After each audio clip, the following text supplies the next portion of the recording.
Hello, everyone. Welcome to the Bread of Life channel. Today, I'm going to be talking about something that I feel that most Christian churches avoid talking about, and that is anything related to the LGBTQ plus community is generally avoided at church. And so, based on what experience am I saying this? Well, just to give you a bit of my background, I grew up in a Baptist church, and I have been a church attender for the majority of my life, not all of it. There was a time when I in late teens, early 20s when I didn't go to church. But I've moved about 12 times since becoming a Christian. So I've lived in a lot of different places, including 3 countries outside of the US. So, and even within the US, I've made a lot of moves and I've attended a lot of different types of churches. So I've regularly attended 2 different charismatic churches, 5 different non-denominational Christian churches, 2 ecumenical interdenominational Christian churches. And I currently go to a Presbyterian church. I grew up in a Baptist church. And I've also visited other types of churches like Catholic churches, Methodist churches. So I have a pretty good sampling of what Christian churches are like, even in other places around the world, but especially in the United States. And, a lot of people have the idea that because they pay attention to what's going on online and in the news and in politics. And if you look at that kind of stuff and you see what is mentioned in evangelical circles in politics and things, then you could get the idea that Christians are really engaging and against issues related to the LGBTQ plus community. And that it just really isn't a good picture of reality when it comes to church. In the many years, 30 years that I've been regularly attending church and aware, like not when I was a kid, but aware of what's going on, I have never ever heard issues related to the LGBTQ plus community discussed. Never. In any Bible study, in any church service. I can count, I would say maybe less than 5 times in all those years of church and Bible study attendance, less than 5 times I may have heard someone mention homosexuality from the pulpit, something like that. But by and large, Christians just don't discuss this. And if they do, the few Christians that I know that do discuss this, they only discuss this as an issue related to politics. And so, what is completely and totally missing in my experience in Christian communities is the discussion of the people and really substantively talking about what gay and transgender and other members of the LGBT community are experiencing and how to interact with that. That's like completely missing. Now, I know that there are some Christians that are openly negative about that, but those are like the bottom of the barrel Christians, okay? So anyway, the discussion that I want to have today is not about politics. I will just be open and say that, when I had the opportunity to vote for or against same-sex marriage in like 2011 or 12, I voted for it. And I am politically left when it comes to that, except for, I would say, some transgender things like children having surgeries and stuff like that. But anyway, that's not really the discussion that I want to have today. I want to talk about really the moral issue. And this is, I think, what Christians need to discuss and what they don't want to discuss. But we need to talk about this. And so what I'm also not discussing today, I am not discussing it's not even on the table to question God's love for any member of the LGBTQ plus community. If you are gay, transgender, any member of the community, God loves you. He loves you just as you are. He adores you. And so this is not even a question. And if there is any Christian that, and there are some that are disrespectful, and if that's, like I said, that's the bottom of the barrel Christians. And if you're a Christian that disrespects people, if you're a Christian that disrespects gay people, transgender people, is derisive to them, then I just really challenge you. You need to repent, and you need to repent before Jesus himself rebukes you, before Jesus puts you at the feet of a gay man and forces you to acknowledge that the Almighty loves him. So this is not even on the table for discussing. And if anyone, so if you just have ever felt disrespected by a Christian and you're a member of the LGBTQ plus community, then just that is not a good representative of Christianity. And most Christians are not like that. And the reason I think Christians are generally silent about this issue, especially in church, is because they don't want to be unloving. They don't want to be disrespectful. And, if a gay person came to any of the churches that I attended, if a trans person came to any of the churches I attended, I am certain that they would be treated with respect and love. Now, but what won't be discussed is what the morality is of what surrounding transgender issues and homosexuality. That is something that just isn't discussed at church, but we have to discuss it. Why? Well, first of all, broadly speaking, around the world, people are dying because there's many countries where there's a death penalty for being gay, and Christians should care about that. We should care that gay people are dying. We should care that trans people can be killed. And even in our own country, well, I'm speaking as an American, even in America, people are being treated badly, are being discriminated against, are being persecuted. And we should care about that as Christians. And we should also care even to discuss this even within our church communities, because there are people sitting in church right now who have same-sex attraction, gay people, trans people, people who are struggling with gender dysphoria.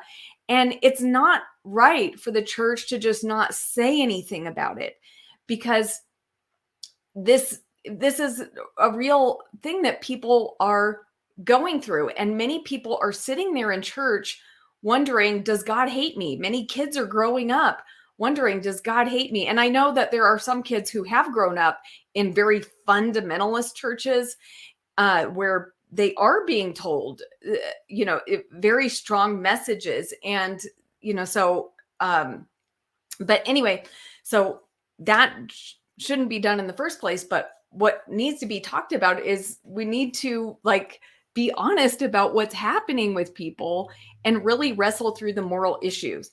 And so that's what I want to do today. Most Christians, especially evangelicals, probably are not going to come to the conclusion that I've come to with regard to this issue. And by the way, my conclusion about the moral issue, it's very tentative. I have to be honest that I really don't have all the answers with this. There's many things that God has directly told me, and I'm thankful for that. But there's many things throughout the years with regard to faith that I have wrestled with and had to really, really seek the answers on it. And so as I have sought God's heart on issues related to the LGBTQ plus community, I feel that I have God's heart on this issue, but I can't be absolutely certain. So I will share my opinion, but whether my opinion is right or wrong, this is still a conversation that Christians have to be willing to have, because there's too many people that are suffering because of our silence.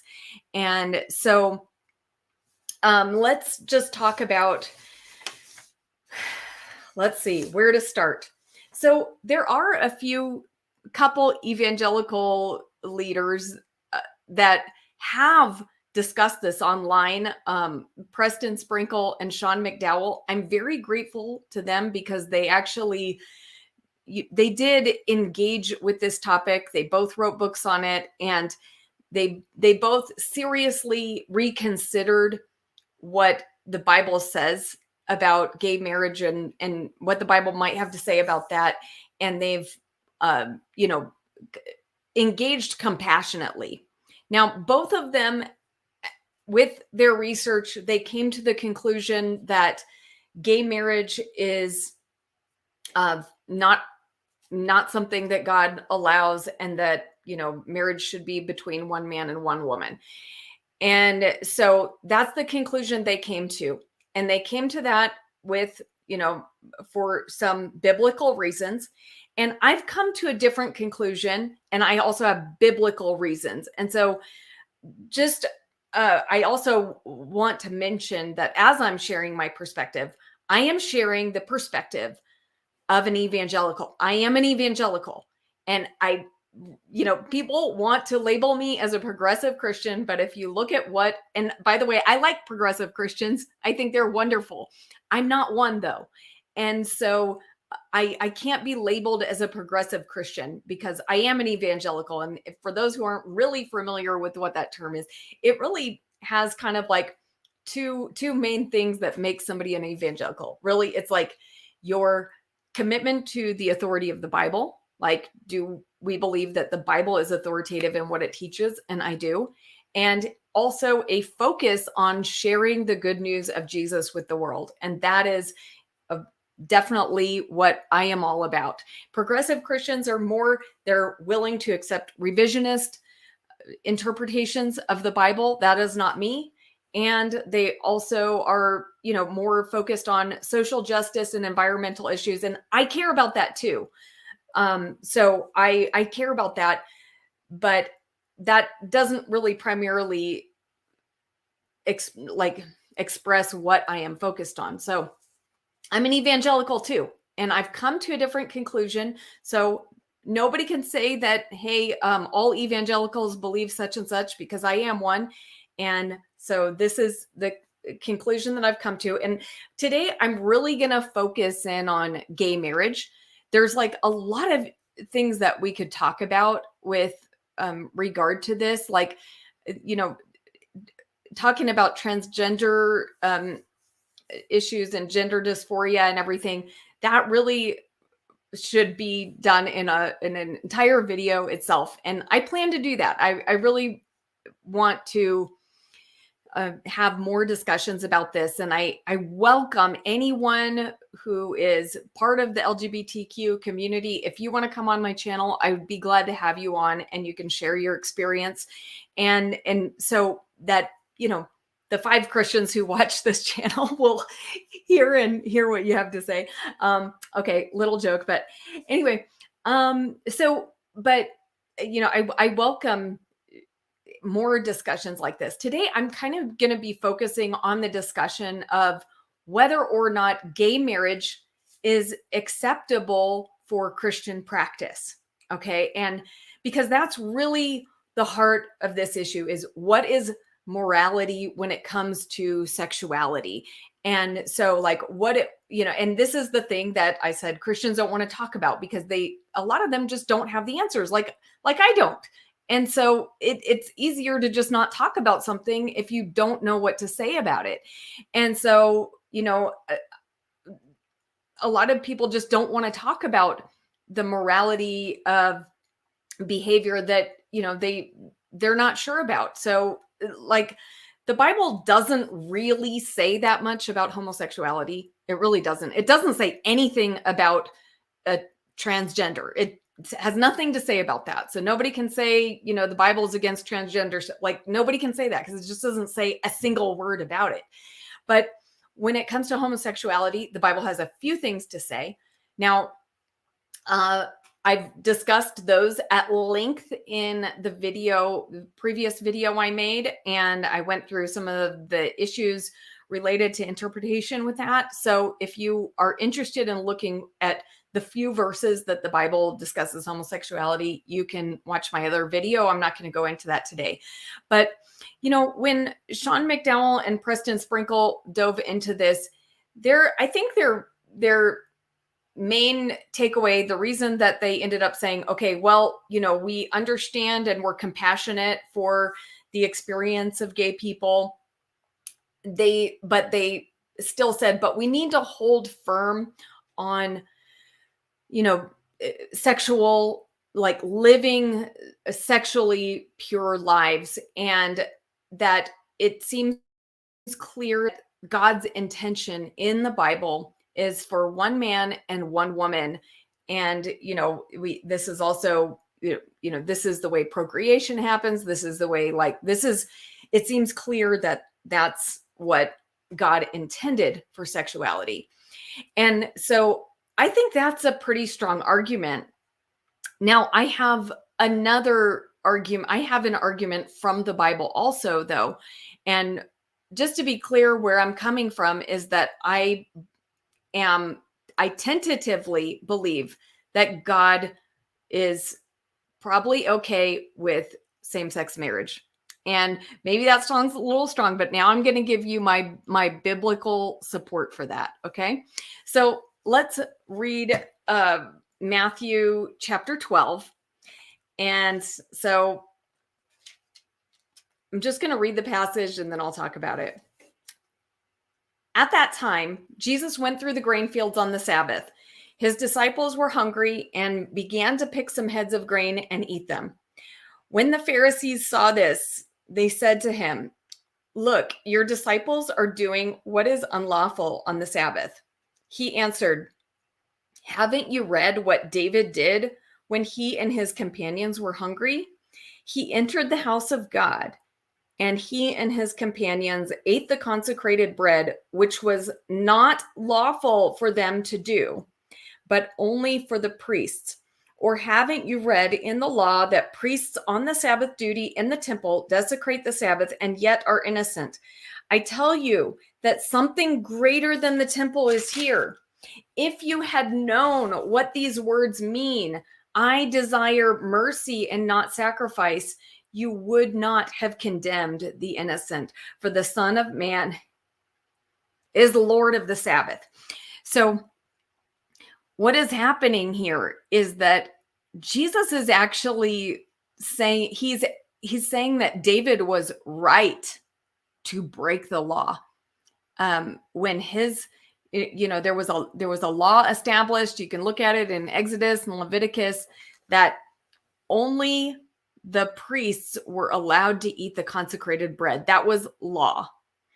And but there was a time when David and his men were hungry, and the only thing to eat was the consecrated bread. And so he's actually saying that there was a time for David and his men to break the law. And he commended that action. So how does that relate to what we're talking about? Well, I do think it's clear when I read the Bible that God intended for one man and one woman to be together in marriage, and that was his design for sexuality. However, there is, genetic evidence.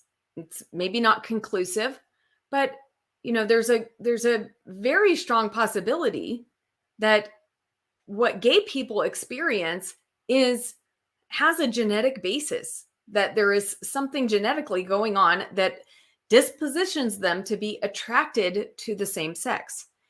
And even if I didn't even pay attention to the science, I have the testimony of gay people, and I think that's important. I have the testimony of gay people that say, look, I can't imagine myself, kissing someone of the opposite sex or being intimate with someone of the opposite sex. I can't imagine it. It's a horrible, disgusting idea. And I've always had this attraction for the same sex. Okay, so we have their testimony and we have some scientific evidence that shows that there may be a genetic basis for this. And so maybe we need to consider that, okay, maybe God originally intended for man and woman to be together in a monogamous relationship, but maybe God understands the attraction that gay people have, and he doesn't care that much. Okay. And I'm gonna give you another thing from scripture, which is, there's some things that are not God's ideal, not God's intention, but God didn't really correct people. And one of those things is polygamy. So we see throughout the Old Testament people in polygamous relationships, men having way more than one wife, sometimes two, sometimes more, sometimes hundreds. David had hundreds of wives, and yet we have no problem calling David a man of God. He had like more women than Hugh Hefner at the Playboy Mansion, but we can call him a man of God. But then why can't we call a gay man who has a monogamous relationship with a man of God, right? So it was not God's ideal for David to have hundreds of wives. It was not God's ideal for Abraham to have more than one wife. It wasn't God's ideal for, anyone to have more than one wife. But you know what? God didn't really say anything about it. God didn't correct them. And is it possible that today, even though God originally intended man and woman to be together as one, is it possible that God isn't upset about, a loving gay couple that is committed to each other in love for an entire lifetime? Is it possible that that's just not really what's significant to God? Maybe he really doesn't, maybe he's very happy with the gay couple that remains faithful to each other. Maybe he loves that, people are committed and stay together for 30, 50 years and take care of each other in good times and bad. And, maybe he's not so focused on the sexuality. And so a lot of Christians, now the main question is here, I don't want to lead people into sexual immorality. And that's really the issue at hand. Is my position that I'm taking, is this possibly leading people into sexual immorality that God doesn't approve of? That's a possibility. But I think there's a much stronger possibility, a more dangerous possibility, that we are missing God's heart by taking a strong and firm stance against same-sex marriage. Maybe that we're missing God's heart and doing something much more destructive than we would be doing by allowing same-sex marriage in the Christian church. So I'm choosing right now, like the point I'm at right now is I'm not ready to tell someone, like if somebody came to me and they were like, okay, I'm, a gay Christian, but I'm not sure how God wants me to live out my sexuality. Like, I'm not sure. Then I'm not going to be the person who tells them, you should, have a marriage with the same-sex partner. But I'm also not going to be the person that tells them that you shouldn't.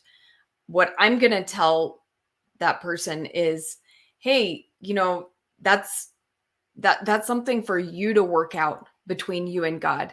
Seek the Lord and let him talk to you about it. And as for me, I will support whatever decision you make. And there are some gay Christians who have said, you know what? I know I was born like this.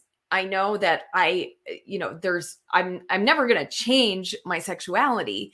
However, I have chosen to forsake having sexual relationships because I want to be fully committed to the Lord, and who have come away with just feeling that the best thing for them to live a holy life is to avoid sexual relationship altogether. And then there are other gay Christians who have sought the Lord on this and who have come away saying, I think God is okay with me having a marriage with a same-sex partner.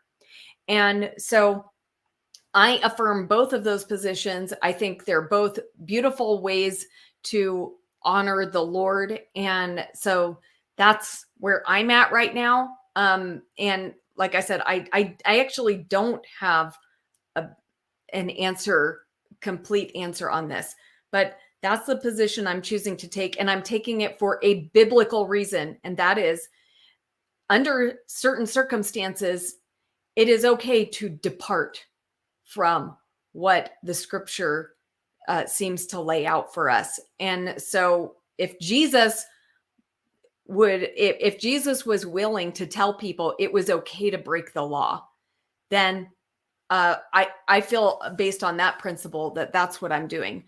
And anyway, so let me see what else. And I am going to let people come on, join the stream and talk about this if you want to.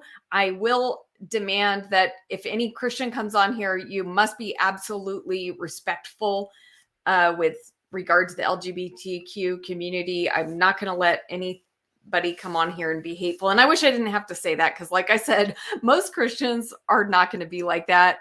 Most Christians are.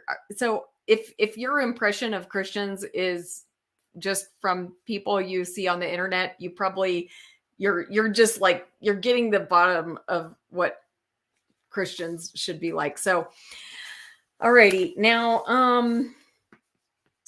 let's see if I said any. I want to see if there's anything else I wanted to talk about. Okay, I wanted to talk about some objections that Christians may have to what I'm saying.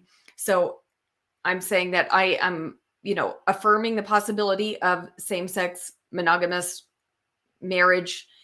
And I'm also affirming that if somebody believes that it's more holy to live in abstinence, I affirm that too. But the objection, again, one of them is, well, what if you're wrong? Well, if I'm wrong, let's just think about the consequences of each. And I think it's clear that the consequences are stronger if the other side is wrong, right? So the consequences, if I'm wrong, is that, yeah, I could be leading people to have a long-term monogamous relationship that God isn't ideally, that God isn't promoting. Now, that could have consequences in their life. But the consequences, if we are restrict and say, no, we are taking an absolute moral stance against any form of homosexual relationship, then the consequence of that is that we could be ostracizing people who, that God loves and accepts. And so I think, that I think there's a stronger consequence for that. So I'm ready to be wrong. I'm ready. If I stand before God and he tells me I'm wrong about this, then, I accept that. But the main thing I'm not promoting, and I want to make it clear, that I am against sexual immorality in all forms. There's a strong difference between love and lust. And anyone who is going to be a follower of Christ is going to have to choose whether or not they're going to be a slave to lust. And you're going to have to give up your lust if you are going to be a follower of Christ. And that's for heterosexuals, homosexual, every type of sexuality. You have to, it's Christian sexual morality is contrary to lust. And so I'm not saying here at all that, sleep with anyone you want, anytime you want. You know, there's plenty of heterosexual immorality, just as well as there is sexual immorality in the LGBTQ plus community. And I'm against all forms of that. I believe God intended for people to be committed to each other in love. And so the only form of same-sex relationship that I am supporting is one that is, begins with purity before marriage, sexual purity before marriage, and a committed relationship that is intended to be a lifetime relationship. So, okay, another objection that people say is that, okay, I mentioned that it seems that there may be a genetic basis for people being gay. And some Christians will say, yeah, but there's also like a genetic basis for certain types of sin, like alcoholism and different things that, tend to, like, they may have a genetic basis, but that doesn't give us an excuse to live in sin. And while I agree that may also be a genetic basis for certain types of sin, I think we're dealing with something very different here, because we're dealing with something that is at the core of who people are and their experience of life. As so there are people who, for them it's not just that they have same-sex attraction, but they could also be attracted to the other sex. For some people, it is like it's just they can't even tolerate the idea of a relationship with the opposite sex. And so, we have to consider what that means for their lifetime. And that, does that, if that is genetically based, then we're basically saying to them that they can't have and I'm not even talking about sexuality here. I'm talking about an intimate, committed relationship. So, marriage is about much more than just sexuality and sexual pleasure and that kind of thing, right? Actually, the biggest part of it is just the intimacy that you have with the person, the commitment that you have to the person, the living day in and day out. And so we're basically saying to gay people, well, you can't have that. You can't have that committed relationship. You can't have that same form of love that a heterosexual couple have. And I think that may be a very big mistake. So again, I don't have all the answers on this, but I have spent quite a lot of time seeking an answer from God on this. And it may seem to some Christians that the answer that I feel that, is God's heart is wrong. And I have to leave open the possibility that it might be. But, I'm not doing this to conform to society. I'm not doing this to just, lead people into sexual immorality.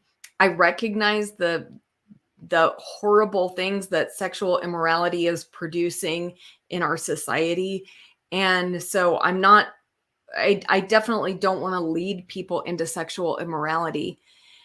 but I do think we need to strongly consider that this may be a case where it is time to move away from what we, what even I believe is God's ideal, one man and one woman, and say, yeah, but okay, just like God allowed polygamy in the past and he didn't say anything about it, maybe God is allowing gay marriage right now and he's not saying anything about it.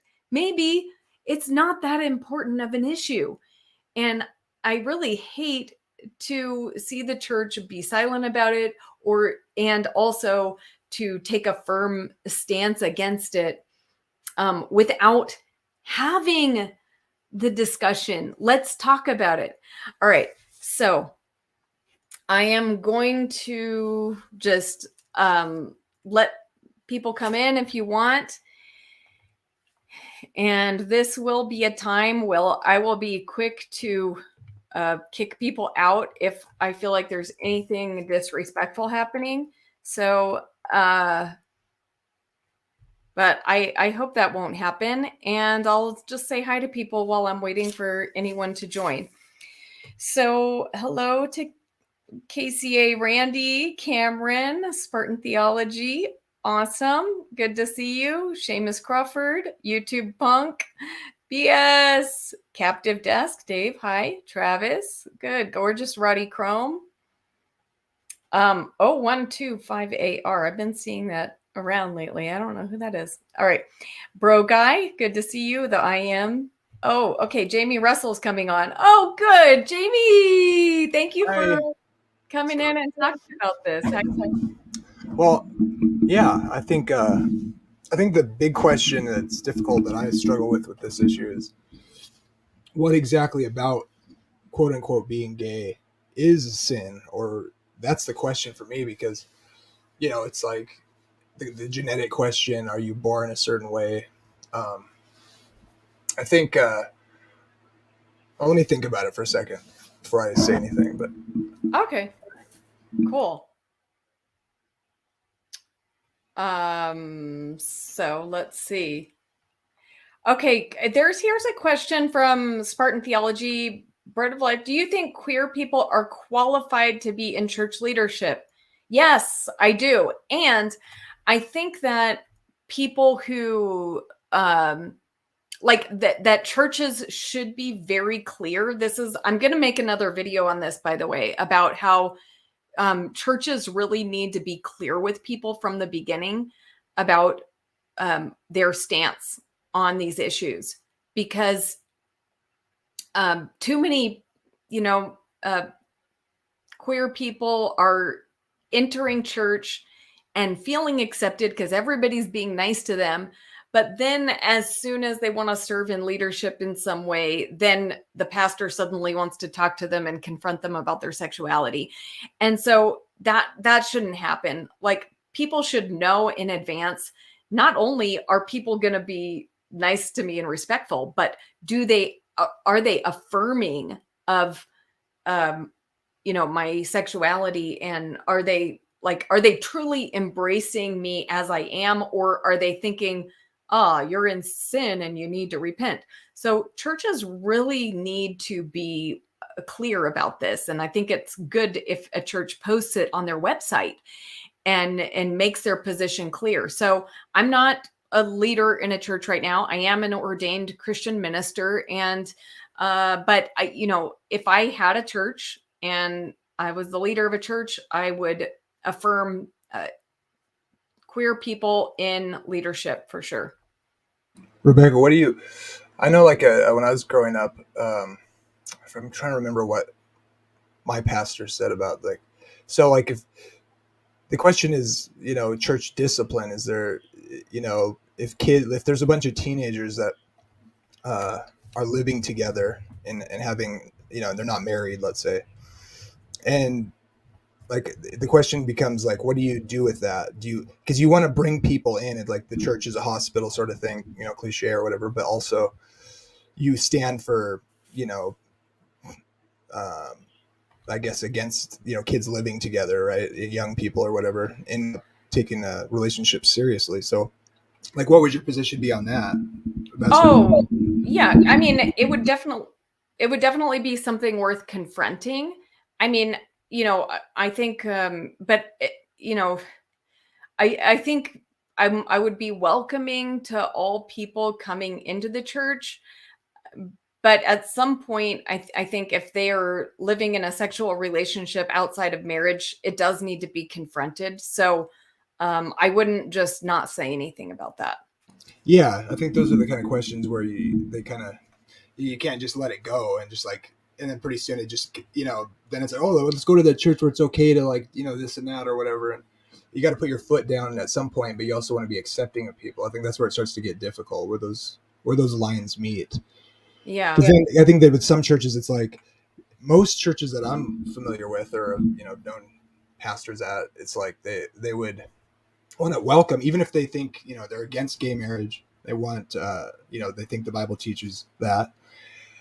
They want to be welcoming to people, but then they don't want to say things that the Bible says are not okay to just be fine, but yet you want to, you understand everybody struggles with sin and stuff. So it's like, what is the sin exactly? That's the question you got to define.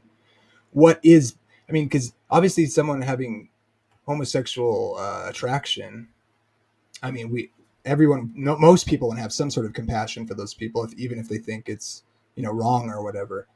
But then so the issue, that's where it becomes an issue. It seems like, because then it's like, well, you have to be gay married for you to be part of the church. If you started to do discipline for like people who are practicing, sexual sex outside of marriage, whether straight or Yeah. sexual. So that's where it gets difficult, because they don't want to. If they think marriage isn't between a man and a woman, or only between a man and a woman, then Yeah. they can't go and say, well, you got to get married. They don't want to say that. So it's kind of like a catch-22, I guess.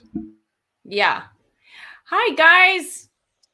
Dylan Hello. and Travis, good to see you. I want to put up this one comment and then I want to hear from you guys, but I'll just answer this question from Randy. He says, why do you think it's any of your business? Why do you think they need your approval or permission? Well, they don't for normal life. And I'm not trying to, change anyone's behavior outside of the Christian community, but Christian communities do have standards for behavior. We are trying to follow Christ and obey him. So if somebody is coming to church as a follower of Christ, then it does become the Christian church's responsibility to like correct people who are not being good examples of Christ. And I'm sure most people would say, hey, like they would be willing to correct someone, let's say the pastor who's caught in an adulterous affair, they would have no problem saying that's wrong. So, right. I mean, there's standards of behavior that we have. And I think that's a good thing because, you don't want people abusing and doing things that they shouldn't be doing and acting like it's okay and it's okay with Christ. So hope that answers your comment. I'm not trying to tell anyone who's outside, who's not a Christian, how they should live with regard to morality. So, okay, Travis was here first, so let's hear from Travis first. What did you want to say about this, Travis? Yeah, I mean, I was just curious, like if you were an atheist, what would you think about like gay sex and gay marriage and stuff? Oh, well, I mean, I would think completely differently about it. How Right? so? Completely. Well, I mean, because I would not have a standard for morality. But this is one of the things I don't really want to talk about because like I don't want to empower dark forces that in people who are atheists and make them think it's okay to just do whatever you want, like murder and all that stuff. But I do think if there really is no God, then there is no there's nothing that could ever be called wrong. So So you would just start murdering and stuff if you're an atheist? Like, well, that's the kind of thing I don't want to talk about because look, I know there's lots of atheists who are living very moral lives, but so how do you explain but it? they're Like, yeah, I explain that because there is a God And there is right and wrong. Right and wrong does exist. And just because you become an atheist doesn't mean that you no longer know right from wrong. You still have, at least somewhat, are still able to listen to your conscience about what's right and wrong. Maybe on some issues you won't, because you would prefer to live in your sin. But on a lot of issues, you still will listen to your conscience. And that conscience is given to you because there really is a God, and there really are things Or we that evolved, as all the science says. You brought up scientific evidence before, and I was kind of surprised at that, because you reject a lot of scientific evidence. You reject carbon dating, you reject evolution, you Yeah, reject Big Bang. Travis, So, like, this is getting totally off topic. I want to stay on the but topic I'm today. just Like, this is not. surprised that you can say, oh, science supports like that gayness is genetic, but then like go be anti-scientific on I'm other not parts. So anti-science. I am not anti-science. okay, well, You have a misunderstanding of my does the position. chat think you're anti-science? Let's see it in the chat. Let's Bro, 666. Okay, well, Travis, I do want to stay on topic. We can talk about that another time. Dylan, Okay. what do you have to say about this topic? Hey, I don't have very long. Are you able to hear me well? Yes. Yeah. Okay, awesome. I mean, first I want to say I think it's like pretty positive, like the message you're putting out there. I do think like if Christianity and some of these more like traditional religions are going to stick around, they probably are going to have to like reform in some of these ways. I guess I had a couple questions for you. First was like with some of the stuff Paul says, like where he condemns homosexuality. Obviously, like we can debate like the context of like what form he was kind of talking against in that sense. But I was curious, like, how does some of those passages that seem at face value to kind of speak against some of these things, how does that inform like the way you approach like doctrines of inerrancy or inspiration and things like that? Yeah. Well, there's only 6 passages in the entire Bible that could be related to this Right. topic, right? And I do have a video where I go into depth looking at each one of those. And what I came away with is that um, It's not as clear as it could be, for it sure. is not clear. However, I Mm-hmm. do think the Romans chapter 1 passage is the strongest. That's the one where I do think it actually is talking about same-sex relationships clearly, and Mm-hmm. clearly calling it as immoral. So I think there's that one passage. The others, there's a lot of ambiguity. So and in fact, 2 of the passages, you can watch the history of English translations of the Bible, and they actually got more anti-gay over time. Like if you look back at what the translation said, 50 years ago versus today, the newer translations have become more anti-gay. So, Sure. so 2 of those passages, the words that are used, malakoi and arsenokoitai, they're just used in a list of words, okay, of like negative behavior. But the meaning of those 2 words is quite unclear. So, but in the newer translations, like it'll say like homosexual. Okay. And so that's it, to me, that's a problem. That's a translation issue. But I do think overall, if one looks at the entire Bible, and I think you can basically you will come away with the idea that it is negative toward same-sex relationships. So do you think sorry, go ahead. Yeah, I was gonna say, like, so would you lean towards a higher view of inerrancy of script, or would you lean more towards like an Andy Stanley kind of like the Bible is like a conversation partner type thing, and we like would you lean high or lean low on like a view of inerrancy or inspiration? Yeah, I'm Because gonna be much. Yeah, I do. Go ahead. I have a little bit of a theory that people that tend to lean more progressive take at least a slightly lower view of like inerrancy and inspiration than the people that are more like on the fundamentalist evangelical crowd. Right. And so I would say I lean lower on the inerrancy idea, like where I would say, like, I don't think the Bible is inerrant in every word, as some fundamentalists will say. You know, I do think there are legitimate contradictions in the Bible. I do think there are, things that have, obviously, that as somebody who's looked into textual criticism, we can't even know what the original said in quite a few places. So, I'm not going to be one that's like, every word of this is straight from the mouth of God or anything like that. Yeah. So I only have a few more minutes and I'll hop off and let the rest of you guys talk. I just wanted, my follow-up question was, like, with what you were saying about how ambiguous it is, right? It's not as clear as it could be on this issue. With as big of an issue as this is and the way it affects people's lives, like, either way, like, if you're right, the majority of Christians throughout history have really been persecuting people under the guise of God's will for a long time and putting them down, and if they're right, it's a real issue to allow people to steer off into this direction that, most Christians would say is sinful. Like, what do you think, like, in your theology, prevents God from stepping in and clearing up these issues in that sense? Like, why so much ambiguity over an issue that affects people's lives so directly? Yeah, well, I can't give the explanation for why God has set up his communication style the way that he has, right? Like, that only God knows. Okay. So I would just be speculating to say that. But I do want to, but I will say that he's not just done this with this issue. He's done it with quite a lot of issues, right? So there's quite a lot of ambiguity on all kinds of issues that might be important to life. And I think that what he has given us his Spirit as a guide.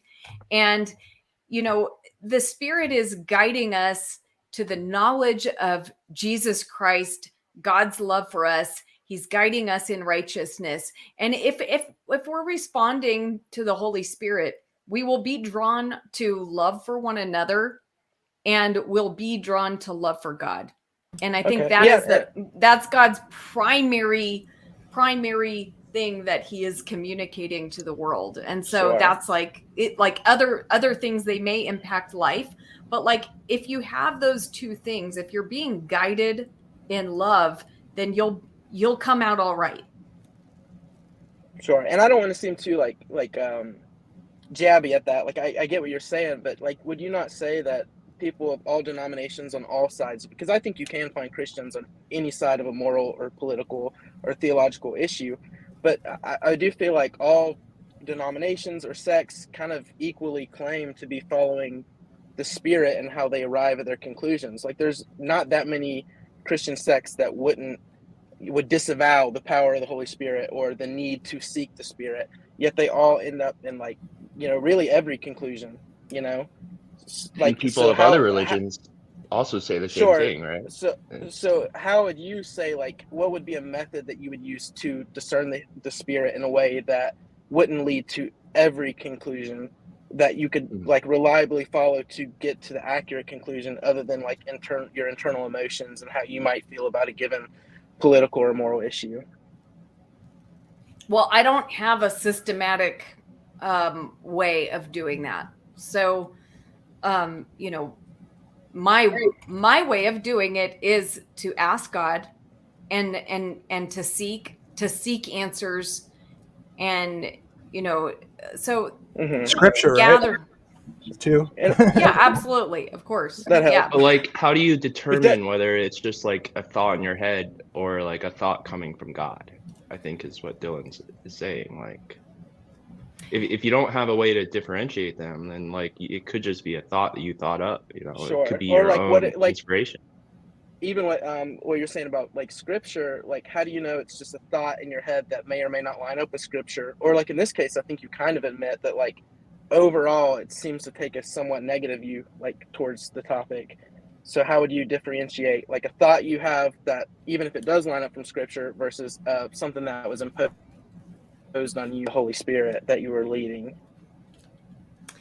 Yeah, I mean, I feel like this could be a very long conversation, and it might belong somewhere else, because this is now we're talking about hearing the voice of God, and That's fair. and so but I can't always hear clearly from God, but there are times when I do hear clearly from God. And there's a variety of ways that I hear from God. Sometimes, he speaks to me in my dreams. Sometimes there's a clear thing that's in my mind that I know is from God. Of course, as Jamie mentioned, the Bible is primarily where I'm getting this, but we're talking about things that maybe the Bible doesn't necessarily speak about. And so, I wait for, sometimes I have a peace about a certain idea. I just have a feeling of peace about it, and I know it's from God. Sometimes I feel an electric feeling come over my body, and I know it's from God. So there's like a lot of different ways that I hear from God. Sometimes I see a vision in my mind, and I know it's from God.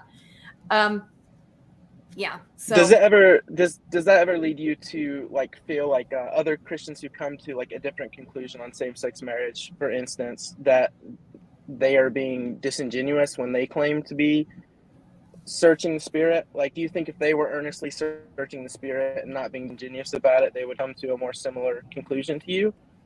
Well, on this issue in particular? Yes. On this issue, I can understand how people can come to a different conclusion than me. Because I don't they have think like an electric feeling when they have a thought that says God hates gays and something, and then like well, if they have God hates gays come in their mind and then they get an electric feeling, well, that is definitely Not from God. the dark side. Okay, that's that. But what do you mean? You So, just said that's how you like determine that it's from God. So like well, of course, but now you're saying they're disingenuous, or is using the exact same method you just said you used? I didn't say they were disingenuous. I'm saying they're getting that feeling from a different source, okay? Because I know God doesn't hate gay people, sources. because God is love, and God loves all people. I think it might be helpful not to term it in terms of God hating gay people, but just on the issue of like people that fall on the other side of the same-sex marriage issue. Would you be inclined to believe that they're earnestly seeking the direction of the Spirit and came to that conclusion? Or would you be more inclined to believe they are being disingenuous? No, I can see how people who are listening to the Spirit can come to a different conclusion than me. Because like I said, I actually don't know if I'm right about this. Okay, I'm doing my best to follow what I think is God's heart on the situation. But I will not tell anyone directly that I know I'm right. I know I heard from God. Like, I cannot honestly say that. Jesus I'm just curious. I just want to say, I think if you look to the way Christ treated people and what he chastised people for and what he didn't chastise people for, you get a feel for God's heart. That's what I would say. So Jesus, when I look at the way Jesus treated people, he seemed to really only get mad with really hypocritical people. I would say something like that. And like I said, people that like cherry pick science. The other he got pretty mad with that Bush, didn't he, Jamie? Yeah, but he didn't have a beating heart or a brain, that Bush. And I would say the Bible is the most important guide for to check our feelings and our intuitions and our feelings of electricity. The Bible is a good guide. So if I didn't have a biblical reason for coming to the conclusion that I have, I would greatly question it. But I do have a biblical reason for coming to the conclusion or the tentative conclusion that I have, and that is Jesus specifically said there were times when it was okay to break the law. And Rebecca, do you understand why we think it's a terrible guide because of all the different interpretations out there? So if you've got this book that I can interpret one way, you can interpret another, and everybody on this stream and everybody in the chat can interpret in any way that they like because they have fuzzy feelings about it, whether it be the electric, whatever nonsense that you feel, or everybody's coming to this from a different angle, saying they have the something. And so do you understand why we think it's a terrible metric for any kind of decision making or anything in that regard. When you say it's a good metric to like live your life by, it's terrible, because I can read it and come to any conclusion that I want. Just like you've come to this universal conclusion, Jamie comes to a different conclusion, your friend Sal comes to a different conclusion, and the litany and laundry list of terrible Christians doing terrible things because of this book. And I'm not saying all, I'm just saying let's give you some charity and say you're doing good, right? You're not out there like Westboro Baptist Church preaching against gay people, but you're more inclusive, or you're more accepting of these people. But over the course of the history, the Bible lets people come to any conclusion they want to. So to say it's a good like metric to live your life by just seems absolutely ridiculous. Do you understand that? It seems I understand that's like your atheist, right? Like, I understand that's your perspective. No, that's a fact of life, Rebecca. I disagree. that's But a fact of the actual book that you're reading. We can demonstrate this by the thousands of Christians that come to different conclusions. So to say something is a good book to live by, and people are coming to all sorts of conclusions, it's literally a terrible metric, because we have no idea how to interpret it. You even yourself said you don't know if you're right about this, but you hope you are, or something like that. Yeah. Right. That's honest. I got to respond to that, because sure, like, Jamie, honest and honest. You're absolutely honest can be right. terrible. Honest can be absolutely terrible. But you know what's doesn't even matter. worse? Honesty doesn't have anything to do with it, Jamie. No, I'm saying she's being honest, and I think that's right, but that has nothing to do honesty is with the fact when you make a statement that this is a good book to live your life by. The point I wanted to make if you're honest or not. It doesn't have anything to do with the fact of the matter if that book is a good way to live your life. I'm not denying your point. Sorry, go ahead. Oh no, I just want to say whether or not the Bible is a good guide for life is a topic for another day. That's like not what we're discussing today. Right. So let's get back on the topic. No. But Rebecca, this is why so many of us think you're absolutely I don't know what a good word for it, but the simple fact is you're coming to the conclusion of today's topic based on that book. So whether or not that good, right? So it is absolutely pertinent to the discussion at hand, because if we say the book's a terrible way to live your life, and you're saying, no, it's a good, but I don't know why it's a good, I just have this feeling that it's a good, that doesn't help. You have no footing to base the fact. If you're coming to this conclusion saying because of the book, then the validity of the book absolutely is in question and on the table, because it's prescribing all of your beliefs. Yes, but this is a Christian channel. It's for Christian evangelism, and I'm assuming like that. I'm assuming this perspective that the Bible is true. So what I'm saying is, yeah, of course it's pertinent to you whether or not the Bible is a good guide for life, but I've already decided that it is. So that's what I'm saying. It's not that whether or not it is, we could discuss that another day. But today we're talking about. But do you understand how ridiculous that sounds to us when you say, hey, whether or not it's really true or a good way to live doesn't matter, because I'm just assuming it is. It undergirds America. That's where you're wrong, Rebecca. Okay. That's why you're. Let's hear from Dave. Dave hasn't said anything yet. Dave, hi, Rebecca. Hi. Thank you. Hi, everybody else. Bye, Dylan. Dylan. Thank you. Good questions. Very good questions. Yeah, I've got a question, Rebecca. Sure. And it's not just picking on the Bible. It includes any traditions through time. Are some things outdated? Yes. Fair enough. So do you think then the problem is that there is not the education that some things are outdated, whether it's history or whether it's biblical? I don't understand the question, Dave. Can you clarify a bit? Well, let's point to slavery. Slavery's in the Bible. But we don't have slavery anymore. And that's taught. And it's taught in history classes why we don't have slavery anymore. Do you think that in the pulpit, things like, well, maybe these sexual laws were thought of 1,000 or 2,000 or 5,000 years ago. But like so many other things, they're not in line with the times. I mean, I think that's fair. Sure. And so then who do we lay the blame at? Would have to be the preachers in the pulpit, correct? Well, I mean, you can lay the blame where you want. I mean, this isn't really right now for I'm saying me who's about spreading, blaming people. it's not blaming, it's who's spreading the word, right?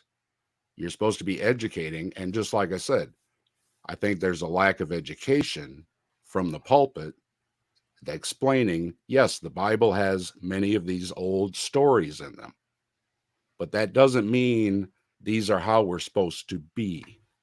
You see what I mean? And I think the problem is, oh, well, because they did this in, so many years ago, and because it is in the Bible or another religious text that can justify it as well, that we can then pull that from long ago and update it when it's outdated. Just like saying, well, the Bible says we can have slaves, so why can't we have slaves?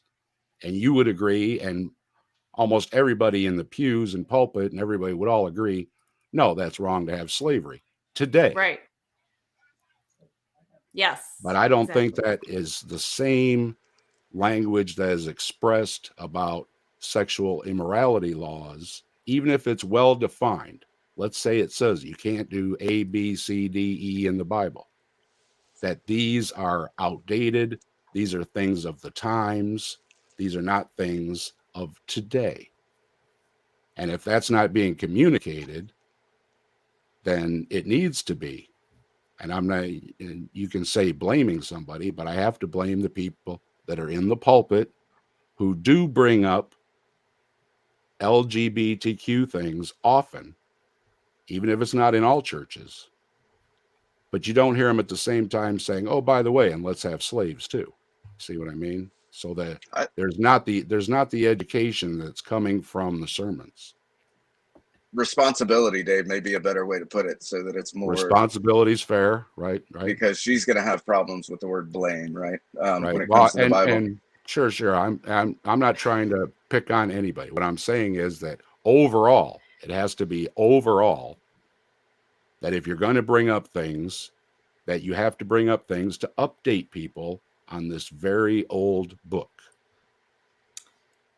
Yeah, well, the whole point of this discussion is me encouraging Christians to talk about this. So, I'm in agreement with you there. Fair enough. Rebecca, to Dave's point, though, he brought a good thing, and you seem to agree that slavery is bad, right? Yep. So was the Bible always a good guideline? Because it seems if you think slavery is bad and we think slavery is bad, and the Bible at least allows for it, it seems like it wasn't always a good guideline to live your life by. Well, actually, I don't believe slavery was ever God's ideal, and he never said it was.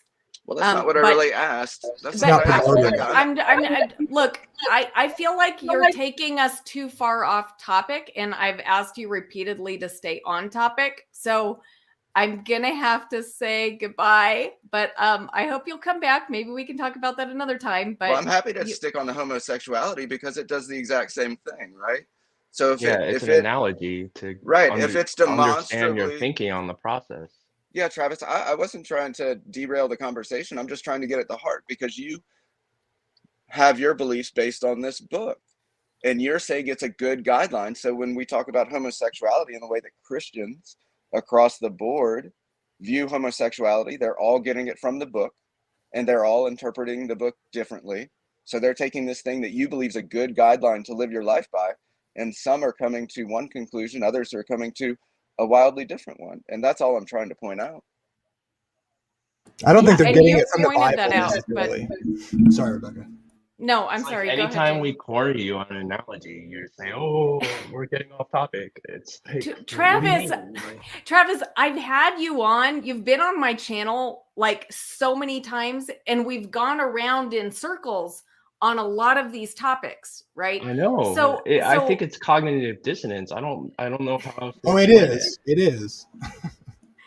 so the thing is, I'm not avoiding these topics. I've had conversations with you guys on these topics ad nauseum, right? So Right. like, And I'm not Erica trying sat to down with avoid you for it. 2 What I'm hours to trying to explain say how is carbon dating is real. okay, And you're like, no. guys, I love you, but goodbye.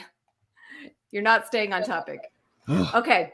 So Hey, Rebecca, I can't stay. I just wanted to say all that right. I do appreciate that you're thinking with the heart, okay? And that maybe thinking with the heart is a better way to interpret things in the Bible. Okay? Okay. Thank you, Dave. Have a good day. You too. I'll be your Huckleberry. I'll stay on topic. All right. Thank you. Do you think, to me, the question really comes down to whether or not how you look at sin and and so I think you almost have to start there. That's what I was thinking about. Like at the end of the day, like, because I mean, we can, like, and it depends on how you look at the Old Testament and the New Testament, how they, how they connect, I guess, too. That has a big part to play. But I think if you're not going to pull in any of the Old Testament and look at that as a kind of a continuity thing, and you just look at the New Testament, I think, like what you were saying about the passages that are translated about homosexuality, I think it seems to me, I'm open to the idea that it did through translation become more broad in the sense of like condemning more broad context, for our context of our culture. And so that becomes a difficult question. Like, what exactly was it condemning there in the New Testament? Was it condemning like just the general practice? Some people would say that. Some people would say it had a more specific application to like certain activities and like pagan practices. And that seems reasonable to me that's the issue.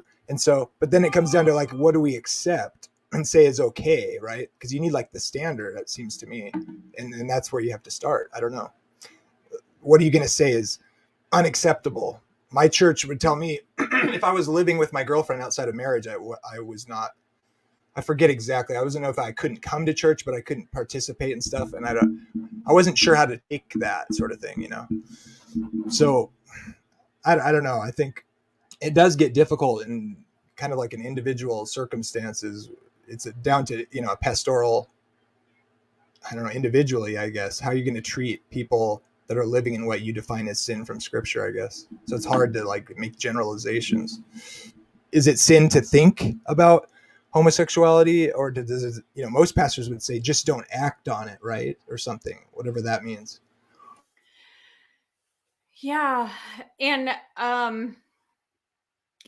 there are a lot of people that, have like people who have same-sex attraction, but who don't, now they're Christians and they don't even identify as gay. And they've said, hey, I believe that, that was part of my old life and that's not, how I'm going to live. And while they wouldn't like advocate for like conversion therapy or something, but they've decided to live a celibate life. And so, but the question is, are we trying to say that, should be for everyone, right? And so, that's, I think there's other gay Christians who say, no, I'm gay and I've sought God on this issue. And I feel that God is fine with me having a same-sex marriage partner. Yeah. How do you Rob affirm from both? How do you affirm the UK. both? Hold on a minute. Rob from the UK is trying to join, but I need to see your face on stream. In the backstage. You don't have to have your camera on when you come on. If you could just show me that you're not like a Tell them to naked show a person peace sign, exposing too. themselves, because that's we've had that before. Rebecca, Yes. they even do sometimes have a fake camera, so you should ask them to even like show you like a hand signal, so that's not just a recorded video. Because I've had that happen to me now, where someone acts like it's seriously? with a fake Okay. person there. So I usually say, show me the peace sign, or show me, whatever, like wave your hand. Yeah. So Rob from the UK, I really want you to come on, but please, show me the peace sign or something so I know that you are there. You don't have to show me your face totally. Okay, it looks like he's trying to connect a camera or something. But anyway, so Jamie, I just wondering from your church experience, have you heard this discussed at church? No, it gets, I mean, not at my church, let's put it that way, but like the denomination, there's people discussing it, but more, at the bigger churches, you could say. But it usually doesn't come up, as far as I remember, anytime in the past either. Like, yeah, it's kind of one of those. They're like fighting over women pastors. That's where they're at. Whether or not some churches have women pastors, some don't. But generally, I come from probably, I would say I'm like, my position is, and the church's position would be kind of like Sprinkle's position, probably, it sounds like. Okay, so, and what do you think about like the conclusion that Sprinkle came to? Like, do you agree with it, or are you kind of wrestling with it? That's where I'm at. That's where I'm at with it, I think. But I do think I'm kind of disgusted with the way Christians talk about and to people, and I'm still like, wait, I'm still unclear on,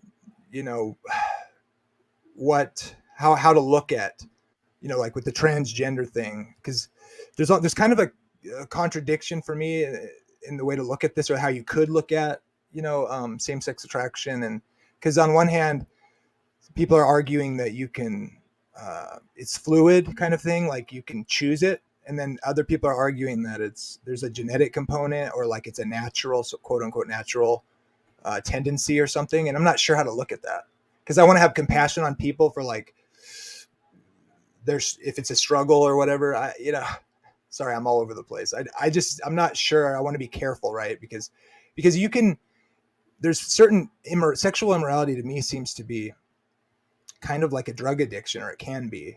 And so how much of that is a component of what makes us who we are? And like, I kind of don't want to think sexuality has to be exactly something that we're born with or who we are.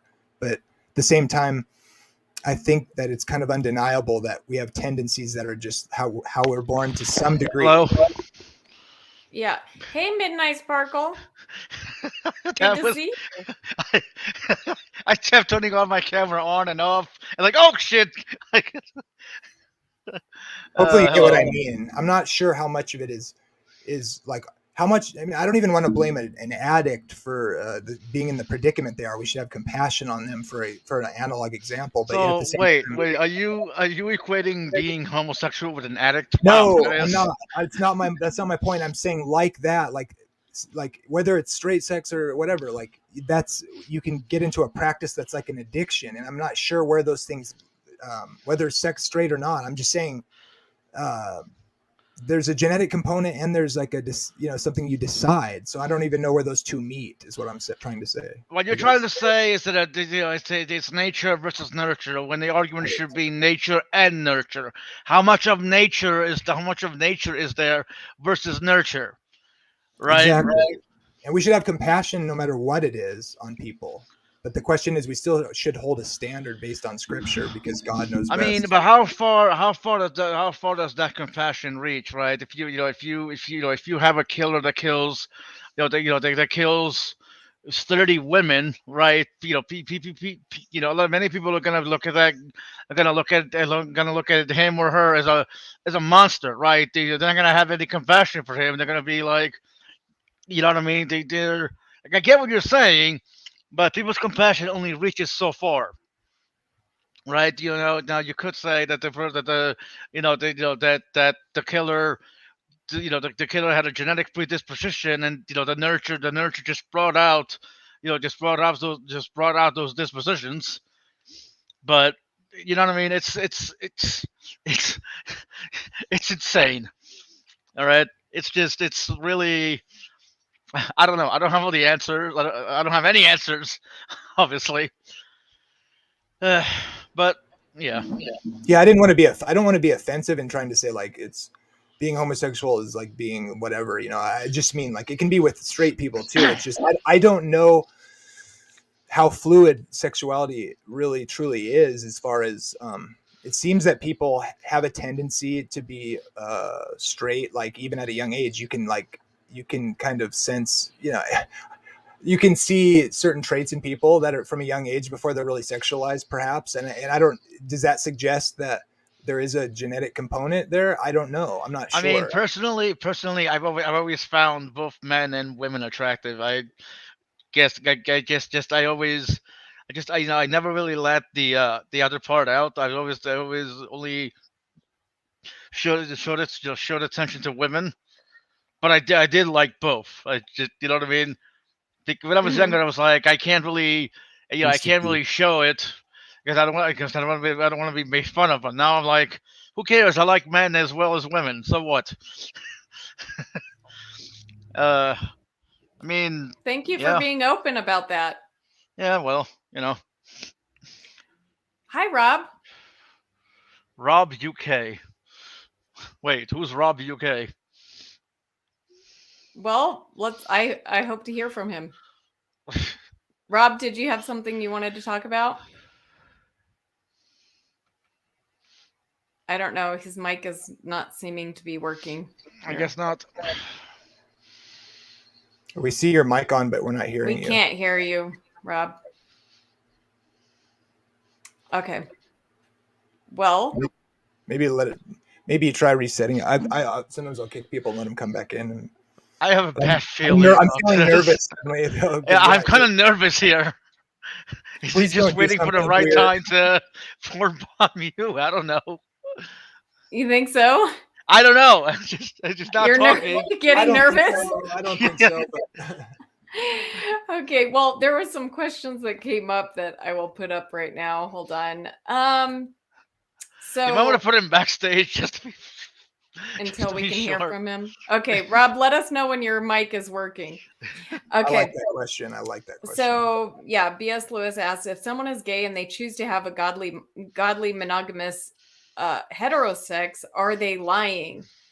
I mean, they're only lying to themselves, I would say. I wouldn't say they're lying. They're choosing to love a person that they may not be like, have the strongest physical attraction for. Yeah, but they're not being true to themselves. They're lying to the. My mom made me eat my vegetables when I was young, and I didn't like them. So there you go. What does vegetables have to do with this? And I think that's pretty strong to say that they're not being true to themselves, because what if themselves they're saying, look, maybe they want to get married and have children, biological children, and they're not as concerned about whether or not they're living out their, greatest desire for physical attraction. I mean, people can have alternative, other priorities, and right, but the point is that if they are gay, they wouldn't be attracted to the person they marry, of the other sex, just to have children. Right. Essentially, they are lying to themselves about who they are. This is why you get many times, you get the self-hating homosexuals, or the people who turn out to be self-hating homosexuals. You know what I mean? They're always vocal about how bad homosexuality is. Yet one day they wind up being discovered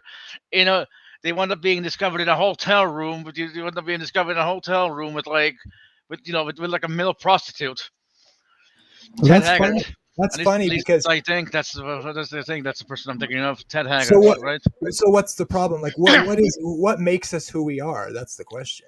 Is it a lie if you have same-sex attraction but you end up having a family because you wanted a family more? Are you lying? Like Rebecca said, is that lying to yourself, or is that choosing greater desire? Okay. Many people many people who are homosexuals but hide that part of themselves have to keep up the appearance of being of being straight, because coming out because they're afraid of coming out, they're afraid of being themselves, right? So they make it married, they make it married as simply as a way to show. Right now, that doesn't mean that doesn't mean that they may not love their children or even their wife, but at the same time, that's not who they are. Right? They're homosexuals. Like, it would be it wouldn't be an issue if they were bisexual, because obviously bisexuals likes both. Well, But for a truly gay man, it's Truly gay. Truly gay. but Whatever that. What does let's that mean? and well, let's talk about what it really means. Like, what is even marriage? Because I mean, to think that marriage is all about having physical attraction for your spouse, then and I mean, if you're and if you don't never. wait, but I mean, you're saying like somebody couldn't be married and not have physical, that they wouldn't be themselves if they didn't have that physical attraction, or the most highest physical attraction for that spouse. But it has nothing to do with. Hold on, let me finish you're not letting me even say my point. But really, that gets to the heart of what is marriage, because ultimately it's a commitment to a person, and you're supposed to be committing to them through thick and thin. I mean, you could get married, and then the next day after you get married, like your spouse could have a terrible accident, be disfigured, and then you could never be physically attracted to them again. So does that mean you're just going to divorce them so that you can be true to yourself? Like, yes. Hold on. But aren't you? I feel like you're assuming that gay people are only gay when it comes to appearance, to physical attraction, right? Because it's like, well, why wouldn't why wouldn't a person who's gay be? Sorry, I forgot what you said. Let's talk to Omar or Omni. Hello. What's up? I think you hit on the head, Rebecca. That's the point. Oh, I'm sorry, I got distracted. Yeah, how are you guys Midnight, doing, were by you the saying way? something to me that I was supposed to I was respond trying to say something, I'm but so sorry. stuttering makes it annoying. Go ahead. I got distracted. Sorry. Okay. Kevin, hi. How are you? Doing well. I'm just What's up, buddy? wrapping up work. I didn't get a chance to see the whole video, but I glossed a little bit over it. It's good to see you. Jamie, good to see you. And Midnight, nice to meet you. Yeah. I don't know. I just wanted to pop in, see how everyone's doing, I guess. Looking good, man. I guess on the topic of it, it's crazy for me because, gosh, I just remember 3 or 4 years ago, I went to churches where it was the pastor was like, hey, this is what it is. This is a sin. If you don't like it, you're going to hell, kind of thing, right? And I very much used to take that black and white approach. And now that I'm kind of deconstructing my faith and just recognizing that, okay, does it really make sense for gay people to be like, yeah, I want to be gay and have all this, is persecution the right word for their sexual orientation? I'm like, yeah, that doesn't make sense. Why would they do that? If they could really quote unquote choose, they'd probably be like, okay, well, I don't want to be excommunicated from my family. So and that was the point I was trying to make, right? Many homosexuals have to hide that. That's why in order to hide it, they make it married and have kids. Mm-hmm. But it's also unfortunate that psychology seems to be a soft science and not something hopefully one day we can get further. Maybe, I don't know. I'm very uneducated on that stuff. So maybe there is some hard science behind it that I'm just unaware of, because stuff like that would be really helpful for us to get down to it, because it's, I don't know, I'm just so uninformed on the topic that on how to, because is there an effective way to articulate what is and isn't within our psychology as humans? I don't know if there really is, right? You can always there's always enough leeway to go either or with it, I guess, if that makes sense. But that's the fun of being human. Is there's a mystery there. There's free will. Well, no, if we get psychology down to a perfect science, we'll turn into robots. get there, Jamie. Who knows? Do you want that? I think that's an awful idea. What are you even talking about? If you perfect psychology, you'll turn into what? Well, if you can explain everything down to yes or no to it's hard to articulate. Yeah, I'm sorry. I'm being very vague here. It's hard to articulate. I don't know. I don't even know how to properly articulate it. But yeah. Let's give Rob from the UK a chance to chime in. And then there's a great question here from Peter that I will love to answer, but let's hear from Rob. Hi, can you hear me now? Yes. Yeah, that's better. Okay. Right, now I come from a very unique position. I was a former atheist for 40 years and a Christian for 15 years. I also have a gay sister-in-law as well. And I've been fortunate enough to actually meet up with what could be known as ex-LGBT people within the church. So they were, well, one was a lesbian woman and the other was a homosexual person who actually lives in Malta. And he and she no longer have gay tendencies. And one particular guy I know also is married now, who used to be homosexual and is a Christian. And so there's a whole bag there. And wanted to say a couple of things. Firstly, like Rebecca said earlier, you have two things. You have the political ideology that's being forced on, but also you have the psychology, the mindset, and the people who have always been around despite the culture and despite the ideology. So, so if I talk about, say, neuroplasticity, for example, I'm assuming you will know what neuroplasticity is. Like the ability of the neurons to kind of readjust to different stimuli. Exactly, yeah. Both internal, whether it's a spiritual thing or whether it's external.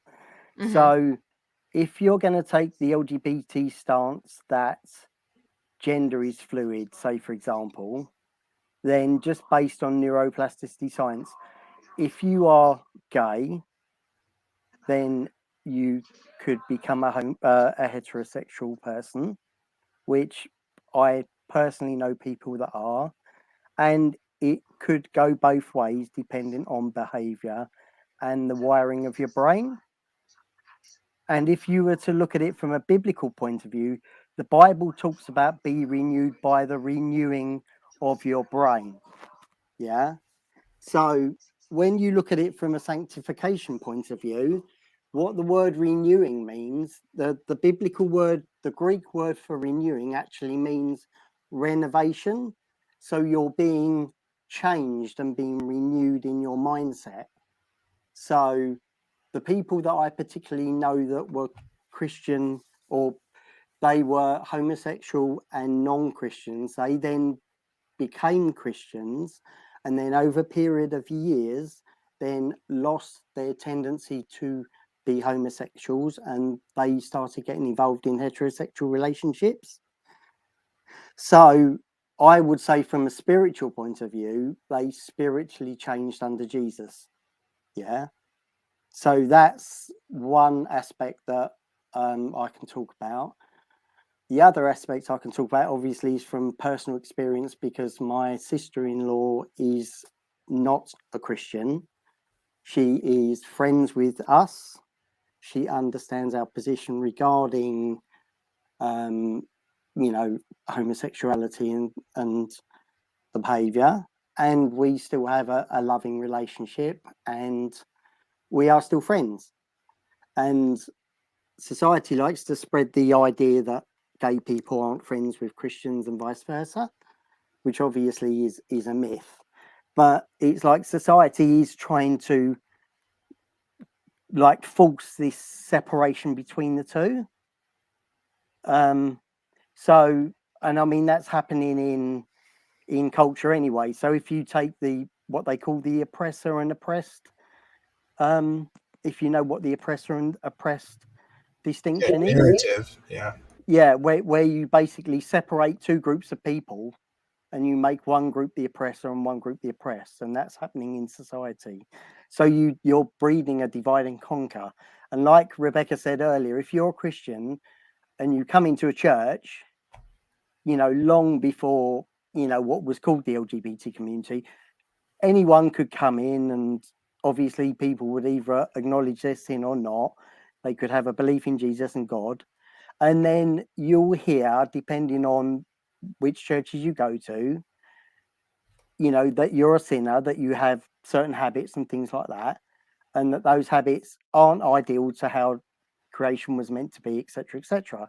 And then through your spiritual growth, your behavior changes over years and sometimes, decades. And that's the idea of the Christian church. So it's basically it's like going to a hospital. You don't get yourself well before you go to a hospital. You go to the hospital to make yourself well. And that was always the idea for anybody to come into a Christian church. But society now, especially the last few years, has basically put this divide that LGBT people are going to find it hard if they go to church. They're not going to be accepted if they go to church. Plus the fact they fueled this, real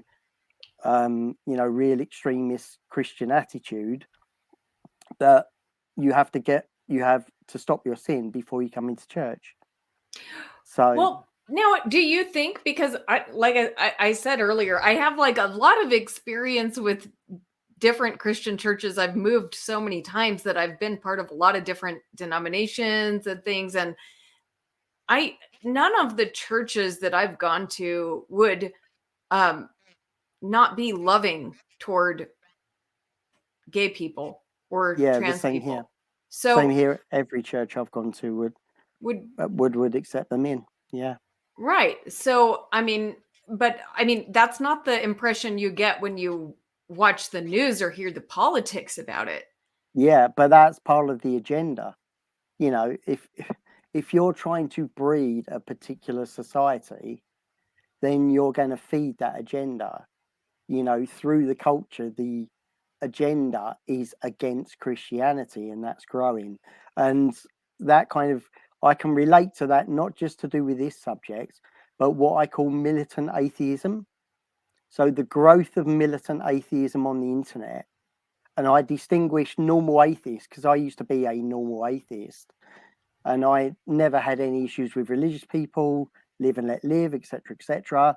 But when I was an atheist, I used to watch these militant atheists come on and just basically lay into religious people, and they have a sheer hatred for religious people, and it's grown on the internet as well. And there's a lot of Aaron Ra's of the world. I know he's a Satanist, but you've got a lot of other militant atheists now who have got a voice and a channel, and obviously are anti-theists, or what I call militant atheists. So again, this is a cultural thing that's going on, and that's happening not just with the LGBT community, but it's happening with atheism as well. It's being fueled to be against religion and against Christianity in particular, which, as ironically, the Bible predicts. So, Yeah, Kevin, did you want to say something? You were like waving your hand. No. Okay. Okay, maybe he was just saying goodbye, or I don't know what he's doing. But anyway, yeah. Okay. But I muted your mic, by the way, because it was giving a lot of noise. So when you're not talking, I'm gonna mute your mic.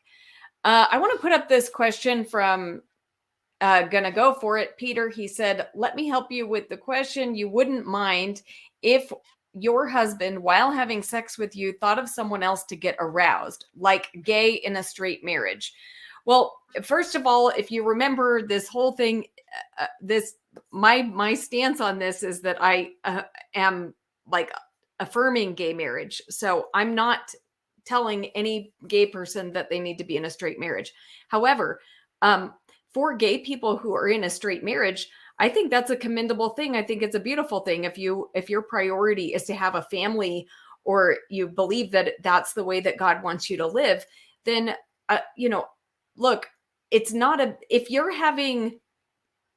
you are needing to conjure up fantasies in order to have a sexual relationship, that's problematic, because that tells me that you're actually, your sexual relationship is based on lust rather than love and intimacy.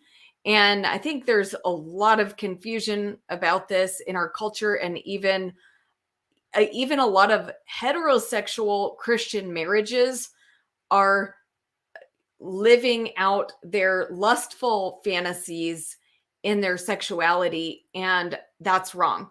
And so, broken. What's that, Jamie? It's broken. It's not. Yeah. It's not ideal. So, like, I think we have to.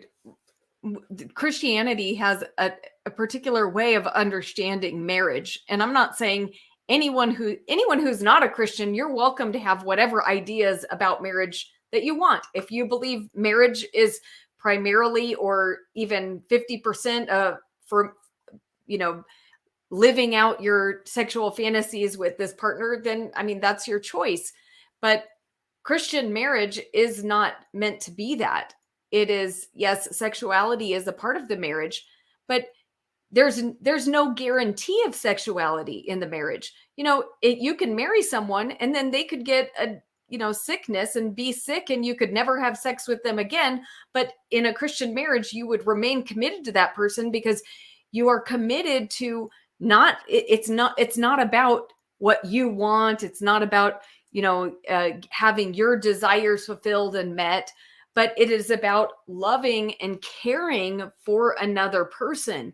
And if within that love and care of another person, you get to express yourself sexually and they express themselves sexually, then that's a beautiful and great thing. But that isn't necessarily going to be part of your marriage. And because there's a lot of situations that people can get into where they don't have that. And so that can't be what marriage is about if you're in a Christian marriage. Also, I go on to say with that is that lust is a slippery slope. And if you were to take the word defile, Bible talks about you're being defiled. And what happens is that if you start going down that lustful road of like open relationships and stuff like that, you're, like I said about the rewiring of the brain, you want more and more and more and more. So it accumulates your thoughts over time as well. So, and the emotions that brings about in a marriage is dysfunctional. And even though, again, society is promoting open marriages and, not getting married and stuff like that, the biblical, definition of love, really, when you look at it, I know there's 4 definitions of it, but basically in a Christian marriage, you give yourself to your partner and your partner gives yourself to you. But in the world, love is now portrayed and mixed with lust. And also love is like, you've got to have these feelings. So it's a take relationship. So if your partner is not making you feel this way, then it's more of a selfish love. Do you see what I mean? What you're getting out of your love or marriage, whereas the Christian idea of love is opposite. You're committing to somebody else, so you're giving yourself to somebody else uniquely that you're not sharing with anybody else. Yeah. Thank you for sharing that. Yes. So there's a lot of comments related to this. Cameron asks, why is lust wrong? And I think this is I'm really trying to stay on topic here, but I guess this is related. But really, lust is let's talk about what is the difference between lust and love. Lust is you wanting something for yourself to satisfy your desires. Love is a giving disposition. So it's the difference between giving and getting.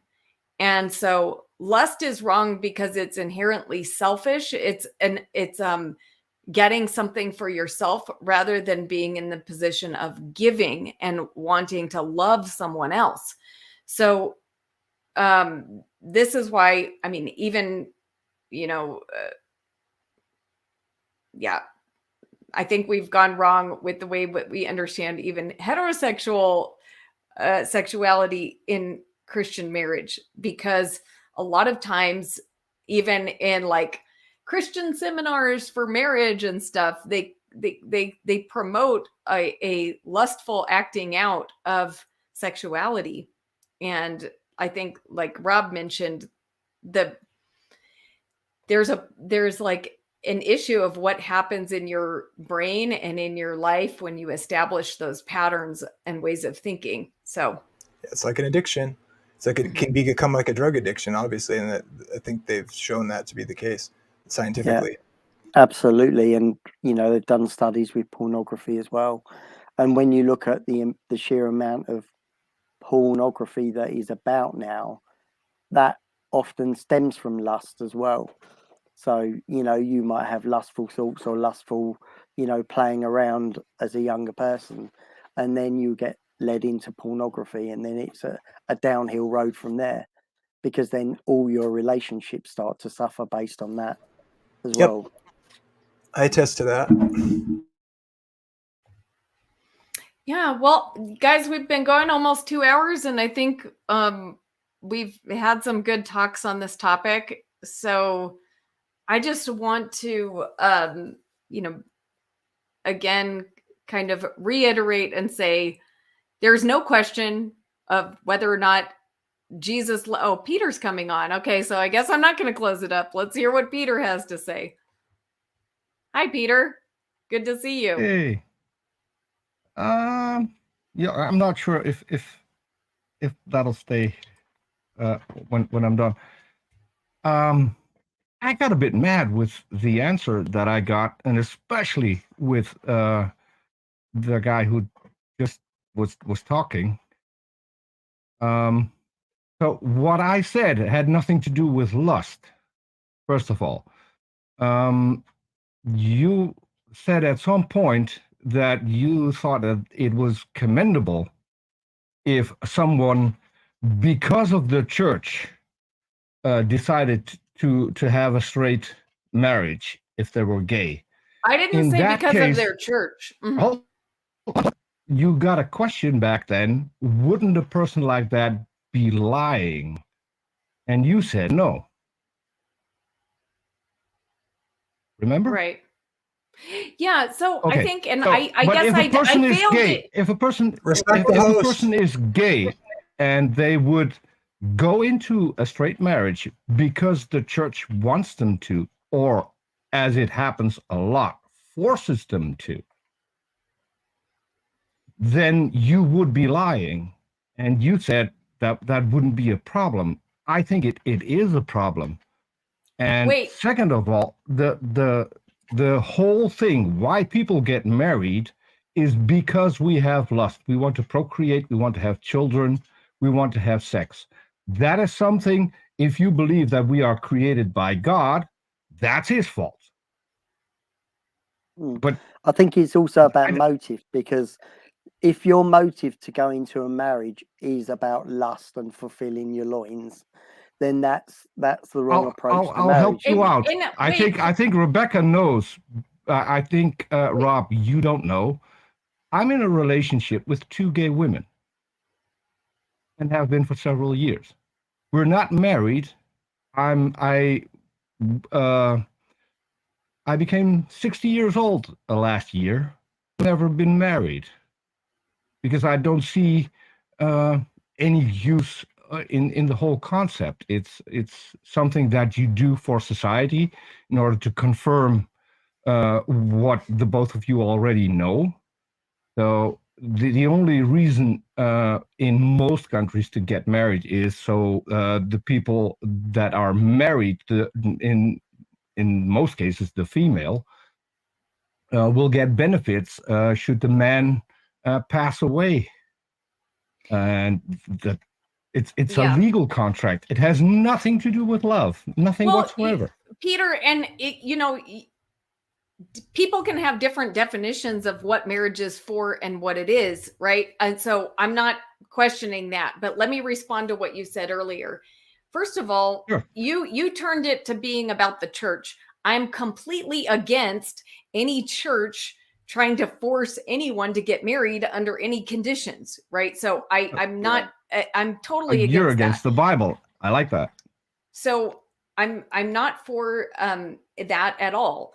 The situation I thought we're against the Bible. I like that. Peter, you've got to let me respond to your thing. Okay, look, but I did fail to answer your question. I think you asked me what would I think about my husband? Was this you that asked what would I think about my husband thinking about another person? Okay. Mm-hmm. I would be against that. Of course, I would be against that. And so, but the question is, is that what gay people who decide to get married for, to an opposite sex partner, is that really what they're doing? And I don't think it necessarily is. I can only speak for men. What I'm saying is that they can have that. They can make that choice for other reasons besides their church. They could make it because, yeah. Do you have a husband, right? Yes. You know that in order to have sex, he has to be aroused, because otherwise, I mean, you could use a shoehorn, but it's not going to work the way it's supposed to work. Right. He's not going to. Yes. He's not going to climax if he's not aroused.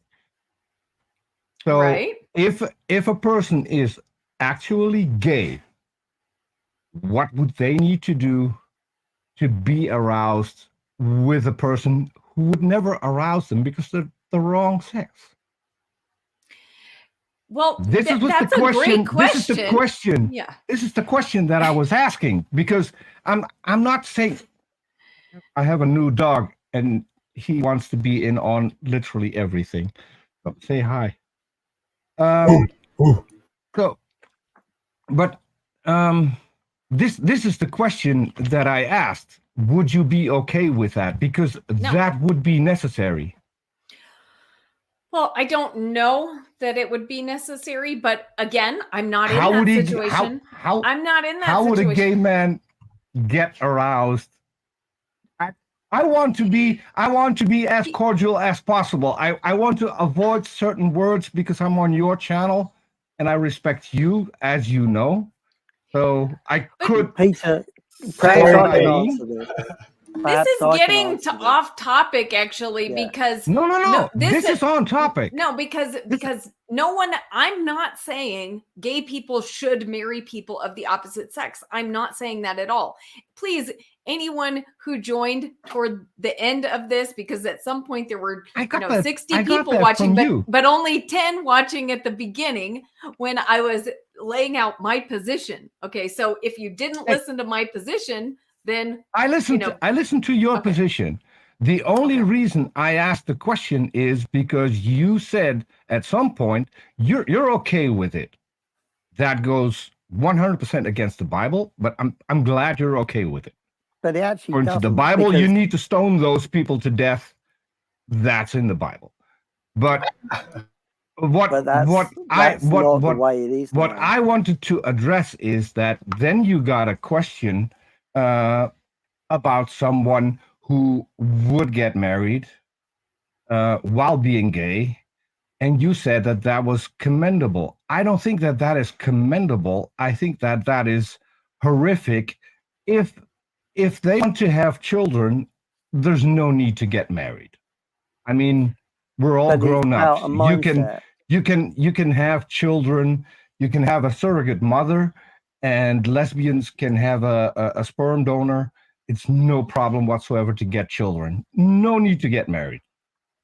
Well, Peter, but we're talking about within Christianity. So you're absolutely right that people can and do have children outside of marriage. And so I'm not, we're talking about specifically as Christians. So yeah, which is why I asked the question I asked. Yeah. Well, because basically, I can answer you, Peter. Actually, I can answer you. Go ahead. When someone, say for example, someone got married as an atheist, they then got divorced, they then became a born again Christian. Yeah. Now, they are then convicted of their behavior over time. Yeah. When you become a Christian, yeah, you get convicted, and suddenly you may realize that you're actually not in a fit place to be married in the first place because of selfish reasons, because of lust issues, because of alcoholism, whatever the reason. Yeah. So as a Christian, you're being cleaned up. Yeah. So the Christian viewpoint and the biblical viewpoint, because you're not the Christian cleaned up. viewpoint, yeah. No, you're not cleaned No, up. you're being There's changed. nothing unclean about someone who is gay. There's nothing unclean about that. It's not an illness. Earlier you said you equated it to when you go to church. You don't go to church after you change. You equated that to a hospital. Yeah, exactly. You go to a hospital when you're ill. But what I'm saying, but yeah, exactly. But being gay is not an illness. Being gay is an illness. There are several animal species that are gay. Change. That's that. Yes, and so God created you in a certain way, and now the people on earth who founded a church think that the way God created you isn't good enough. They want you to change. But that's not, God doesn't say anything because no one has ever heard from God. No, but you're misunderstanding here. Say if you are gay and you become a Christian and believe in Jesus, yeah, right? You don't get married for the sake of being married. You get married because marriage and love in the definition of the Bible is you are giving yourself committedly to the partner who you love. Yeah. So if you're loving or have feelings for someone of the same sex, you wouldn't get married in that mindset because the marriage will be dysfunctional from the get-go. So say that again. Say that again. I missed that part. Okay. So if you're gay and you become a Christian, yeah, you wouldn't get married to a member of the opposite sex. You're still gay, yeah. You don't just get married just because there's stories in the Bible about people being married. Exactly. And it's the ideal scenario because most of the disciples were single. And you also don't change when you go into the church. No matter what church you're in, you can't change your DNA. You can't change who you are. You can't you missed my conversation earlier on. Yeah, you missed my conversation. I didn't. I missed probably 1 minute because I had to attend to something. Yeah. So I personally know people that were homosexual and still are. Their mindset has changed over time. No. Yeah. And they have now got into a committed marriage. They've been brainwashed. They've been brainwashed, and they are. What? How can you? Because if 1 minute, do me a favor. Do me a favor. Just as a test. Just as a test, right? Just as a test. Yeah. For the next 10 minutes, willfully change to being gay. Do that for me. You don't do it over 10 minutes. If you believe in No. But you make it out that it's a choice. That if you go into a church, then you can make the choice to become straight. No, you don't. It's not. I'm betting that you can't be gay for just 10 minutes. Do you believe your mindset changes as you get older? Yeah, your viewpoint on life, your viewpoint on the world. Have you changed your viewpoint on the world since you're a teenager? Your morality, for example, your I was born straight and I'm still straight. So nothing changed. That's fine. Yeah, that's fine. But do you believe that straight people can become gay? No. Right. Okay. So do you believe gay people can become straight? No. Okay, so you believe it's fixed, totally fixed. It's in your DNA. It's not. Science has It basically is. debunked that idea. It is in your DNA. The idea of a gay gene has been pretty much debunked by science. And this is the issue. It's not a gay gene, but it is still in your DNA. If you are born gay, you're gay. There's nothing that people can do to change you. And but that's not what neuroplasticity says. It is torturing people by convincing them that there's something wrong with them, because there isn't.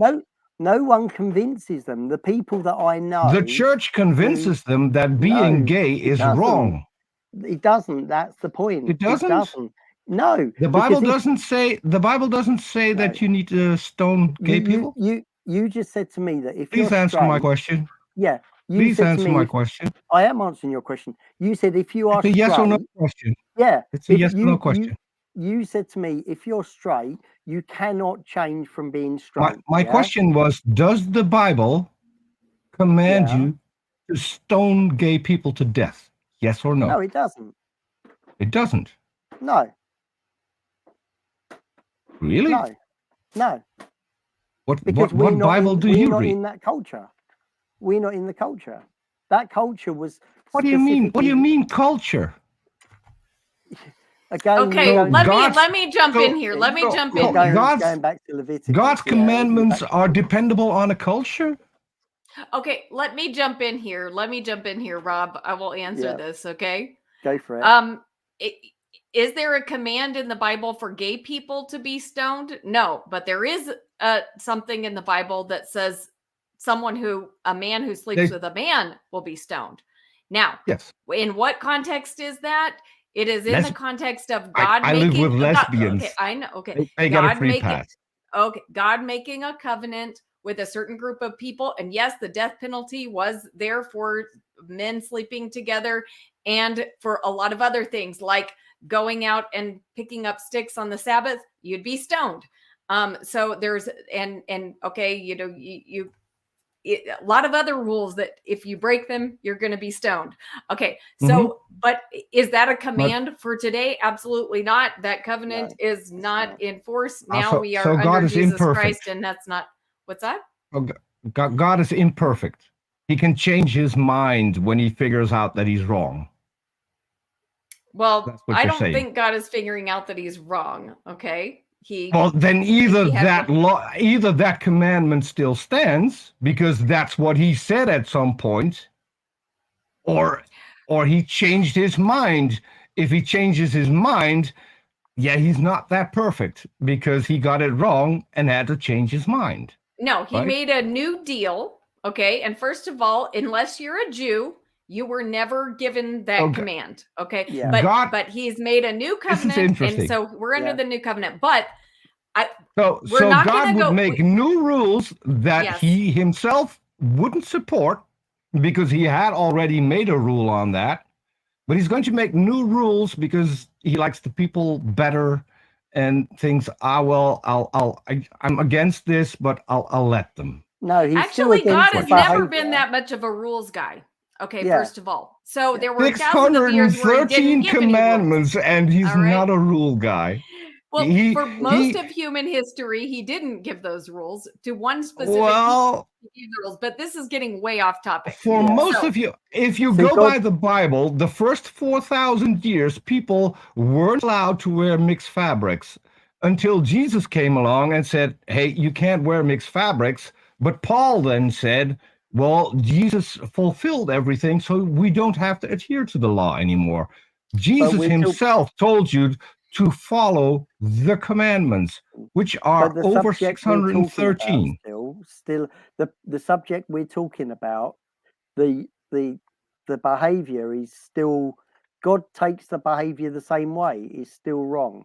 Yeah, it's not behavior. Still not right. Yeah, it's not behavior. Of course, it's no, it's not behavior. It is what you intrinsically are. Well, therefore, you can't be brainwashed out. And you proved it because I asked you to become gay for just 10 minutes. For just 10 minutes. And I know how to have a conversation with a gay man and to have a little bit of fun. But you can't do that. Yeah.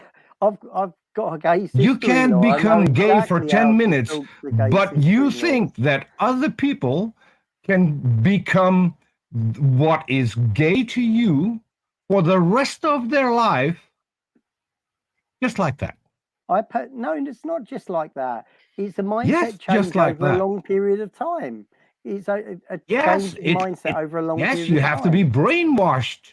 No, you to a certain don't. point where you have to be brainwashed to a certain point where people who have to undergo this at some point kill themselves. They don't undergo anything. They just have they undergo brainwashing. They are told that being gay is wrong and is against God, and therefore they have to be straight. That is brainwashing. They don't. That is and guys, I feel abusive. like this conversation is starting to get unproductive. So, but I do want to, I will kind of jump in with Peter here and say, look, a lot of harm has been done to gay people. Take me down a notch. You can do that. You know that I'm not a violent guy and I'm not that aggressive, but some things that have been said during the show, being in the relationship that I'm in, I get it that Rob doesn't understand how incredibly insulting some things are. He doesn't understand that because he's narrow-minded. He can't put himself in someone else's shoes, and he thinks that what he says is okay, but it's incredibly insulting. Yeah, what's insulting I will saying you can change? Well, Rob, I will tell you the fact that you equated being gay with being sick, for instance. Okay. No, I've not said that is you insulting the two women that I live with. I've never said that. That you did say that. You equated. I asked you, can it go either way? Okay, guys. I said, yeah. I want to. This is getting unproductive, but I'm gonna side. I'm gonna side with Peter on this, and I really don't want to be interrupted. But I'm gonna say, look, a lot of harm has been done to gay people with conversion therapy and things like that. And there have been churches that have said, you can change, you can change, you can change. And people who have gone through so much suffering because they tried so hard to change because that's what they wanted to, and I know try. That. And Rob, you're interrupting me. Okay. Rob, thank you for coming on. But because this is getting unproductive, I'm going to take you off, but I do appreciate you being willing to come on and share your perspective today, but I am going to have the final word. So, but basically this, what Rob is saying is it may be true for some people. Some people may have honestly changed their, proclivities, but we can't take those examples and then say, therefore, all of you can and should change. And that has caused great harm to people. And so we have to be really careful about that. I'm glad, that people have found happiness in whatever change has happened in their life. But I do think it's a great, great error that the church is making to not take seriously the testimony of gay people when they say, I was born this way, I've tried to change it, I can't change it. And whether or not the genetic evidence is there, and I do think there is scientific evidence that gives us some indicators that there is a genetic basis for being gay. But even if there's not, how about if we just take people seriously, Rebecca, in their testimony of themselves? Sure. So I have to go. Okay. Thank you, Peter. I just wanted to say one thing. With what you just said, this is why I like you. This is why I think that your voice counts. This is why I like talking to you. And yeah. Thank you, Peter. Appreciate you coming on today. Thank you so much for being a Christian on a Christian channel and saying what you just said. I wish we had more people like you. Thanks, Peter. I have to go have a great because day. And I have someone waiting for me. Yeah, and so thanks for having me on. Yeah, I do want to close. You're welcome. Good to see you. And I do want to close the stream. I feel like bye. I have to drop off. Bye-bye. Okay, bye-bye. Yeah, I do want to close the stream. I think we've had a good conversation. And I do, even though I kicked some people off, I really hate kicking people off. I don't want to kick anybody off. But I am getting a little bit tired of conversations getting derailed. So I feel like if, people get off topic, then you should expect, if you've been warned and you continue to do it, then you're going to get kicked off. And Rob, I do appreciate you coming on and being willing to talk through this. And that was actually, Rob shared the perspective of a Christian who loves gay people, but who obviously does believe that it is better for them to change. And I appreciate him being willing to come on and discuss this.